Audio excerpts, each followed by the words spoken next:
기독교의 제일 마지막 부분인데, 교리의 마지막 부분인데, 이 말씀을 가지고 오늘도 말씀을 조금 더 이어가겠는데, 그러면 제일 먼저 생각할 것은 이 재림이라고 하는 것은 성경적 진리를 기반하고 있다 하는 거예요. 성경적 진리. 그러면 성경적 진리라는 것은 신구약의 성경의 기록을 기초하고 있다는 거죠. 증거가 있어야 돼요. 증거. 여러분, 초림의 예수님은 순한 연한 순처럼 오시고, 그리고 다윗의 뿌리에서 그렇게 오셨죠. 그리고 어린 양처럼 잠잠하신 분으로 오셨어요. 겸손하시고 온유하시고 자기 생명을 많은 사람을 위해서 주기 위해서 오신 대속의 죽음, 화목의 죽음이 죽음 제물이 되기 위해서 이 땅에 오신 게 초림의 예수님의 모습이에요. 그런데 재림은 아니에요. 재림은 그게 아닙니다. 재림은 오늘 본문에 말한 대로 장차 어떤 자로? 강한 자로 임하실 것이요. 그렇게 말합니다. 강한 자로 오십니다. 왜? 심판주기 때문에 그렇죠. 심판주가 와가지고 너 잘못했으니까 요래해, 저렇게 좀 해주세요, 뭐 이럴 수 있습니까? 강한 자는요 그렇게 하지 않습니다. 예, 아주 근엄하고 의미가 있으시고 권세가 있으신, 하늘과 땅의 모든 권세를 가지신 하나님의 아들로, 그리고 하나님 자신으로 이 땅에 오셔서 세상을 심판하시게 되는 자리가 바로 두 번째 재림하시는 예수님의 모습이란 말이에요. 그리고 오셔서 하시는 일이 뭐예요? 다스리실 것이다. 다스리실 것이다. 그러니 주님이 왕 되셔서 다스리실 때에 저와 여러분들은 뭐예요? 우리도 5골, 10골 다스리는 권세를 주신다고 성경은 말했죠. 예, 그 아들의 권세를 우리에게 주세요. 그래서 1차적으로는 심판의 관문을 거치지만 그러나 곧 이어서 우리는 다스리는 권세에 동참하게 됩니다. 그래서 예수 믿는 사람들이 이 땅을 지금 살아가는 동안에 삶의 태도는 어떠해야 되느냐? 첫 번째, 이 세상에 오셨던 예수님처럼 우리들도 잠잠하고 양처럼 때때로 겸손하게 온유하게, 그리고 우리의 현주소는 땅 속에 들어가서 썩는 하늘의 미랄이 되듯이 그렇게 삶으로 우리가 죽고 난 이후에 30배, 60배, 100배의 씨앗의 결실이 맺듯이 그렇게 살아가는 것. 그래서 그리스도 이름 때문에 참고 인내하고 견디고 다음을 기약하고 내세를 바라보면서 오늘을 겸손하게 엎드릴 수 있는 사람의 삶, 이게 바로 그리스도인의 현주소의 현재의 삶이어야 하는 겁니다. 그런 자들에게 재림 이후에 주님은 왕권을 허락하셔서 우리로 하여금 함께 다스리는 놀라운 은혜를 우리에게 허락하시고 그런 권세를 우리에게 주시겠다 약속하신 겁니다. 그런데 오늘 이거를 너무 가불하듯이 앞당겨가지고 지금 현재 이 땅에 사는 날 동안에 예수 믿는 사람들이 권세 부리고 권한을 부리고 유세를 피고 큰 소리를 지르고 다른 사람을 명령하고 지시하고 움직이고, 여러분 이렇게 하는 이런 형태들은 기독교적 모습이 아니에요. 이거는 천주교와 유대교가 해오는 방식이 바로 그것들이란 말이에요. 여러분 이런 거를 기독교가 배우면 안 돼요.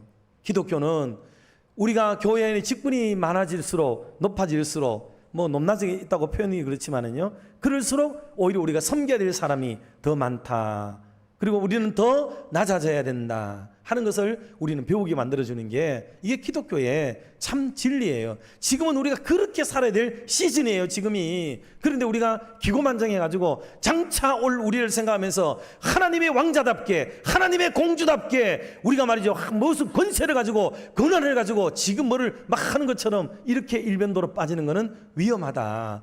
때때로 힘 빠져있고 나약하게 있는 사람들에게 우리는 그런 사람이야, 그런 힘내 용기내라고 권면하고 그들에게 도전을 주기 위해서 때때로 쓸 수는 있을지언정 우리의 삶의 방식과 양식이 그쪽으로 가버리면 절대로 안 됩니다. 그러므로 우리 이 시간에는 우리가 함께 주님이 가셨던 것 같은 골고다 언덕길, 그리고 끌려가는 어린 양처럼 그럼에도 불구하고 잠잠했던 것처럼 우리가 살아가야 될 현상에서의 기독교인들의 모습은 이러하다. 이걸 알았기에 초기 기독교인들은 권세 부리지 않았고 유세 부리지 않았습니다. 그들은 죽음을 맞닥뜨리면서까지 삶으로 말씀하고 싶었고 주님의 사랑과 주님이 가신 길을 실천하며 뒤따라갔던 게 우리 신앙의 선배들이 행했던 모습이 바로 그래서 그런 겁니다. 그들은 이런 믿음을 가지고 있었기 때문에 가능해요. 만약에 그때 성도들이 오늘 어떤 기독교 안에 있는 모습이 비슷한 어떤 분들, 권세를 주장하는 사람들의 모양새를 닮았더라면은 그들은 세력 다툼을 하고 실력 다툼을 해가지고 그 자리를 모면하고 싸워 이겨서, 그리고 이래 죽나 저래 죽나 마찬가지니까 까지가 한 놈이라도 때려 죽이로 죽자, 이런 식으로 갔더라면 여러분, 기독교에는 어떤 싹도 열매도 맺을 수가 없었을 거라는 것을 우리는 꼭 기억을 해야 합니다. 주님이 기뻐하는 길이 아니에요. 때때로 간헐적으로 어떤 개인에게는 나타날 수 있는지는 몰라도 전체적인 방향성은 그렇지 않다 하는 것을 분명히 우리가 이해를 해야 되겠어요.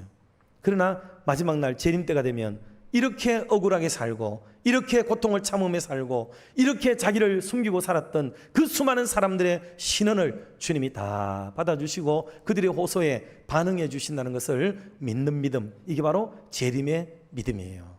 주님이 임한다라는 말의 의미는요, 이게 원어적으로는 언제 사용이 주로 되느냐 하면은, 예를 들어 아까 처녀 동정녀 마리아 얘기했는데, 마리아에게 하나님의 성령이 지극히 높으시니가 너를 덮으리니, 그래서 덮으리니 확 덮어버리는 거죠. 그래 버리면 그 안에 있는 어떤 사람의 자력으로 무엇이 이루어지는 게 아니고 덮은 이의 능력과 힘으로 모든 일들이 이루어져 버리는 것을 의미할 때에 주님이 임한다라는 말을 사용을 하고 있습니다. 그래서 주님이 임하시게 되면은 세상의 끝이 오게 된다 하는 거예요. 그때가 되면은 우리가 가지고 있는 모든 힘은 쭉도 못 쓰고 모든 것은 정지가 되고 아무것도 아닌 것이 되어져 버리게 되는 겁니다. 마지막 날에 발악을 내도 그 힘은 아무것도 아닌 게 되어져 버리고, 그때 사용되는 무기이며 어떤 장난이고 괴계라고 할지라도 어떤 언변이라도 거기는 다 통하지가 않습니다. 그 모든 것들은 아무것도 아닌 무력화되어져 버리는 것이죠.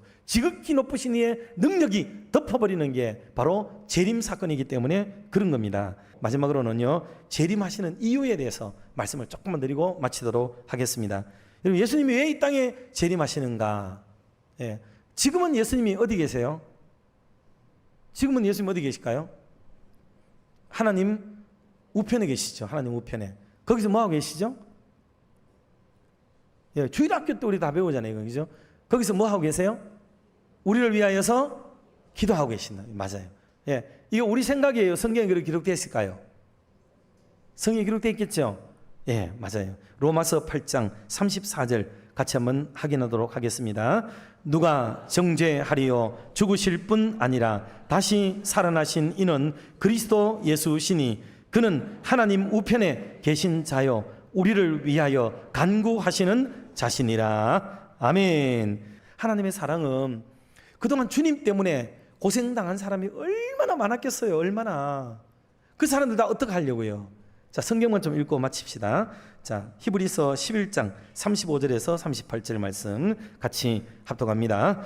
여자들은 자기의 죽은 자들을 부활로 받아들이기도 하며 또 어떤 이들은 더 좋은 부활을 얻고자 하여 심한 고문을 받되 구차히 풀려나기를 원하지 아니하였으며 또 어떤 이들은 조롱과 채찍질뿐 아니라 결박과 옥에 갇히는 시련도 받았으며 돌로 치는 것과 톱으로 켜는 것과 시험과 칼로 죽임을 당하고 양과 염소의 가죽을 입고 유리하여 궁핍과 환난과 학대를 받았으니 이런 사람은 세상이 감당하지 못하였느니라. 그들이 광야와 산과 동굴과 토굴에 유리하였느니라. 아멘.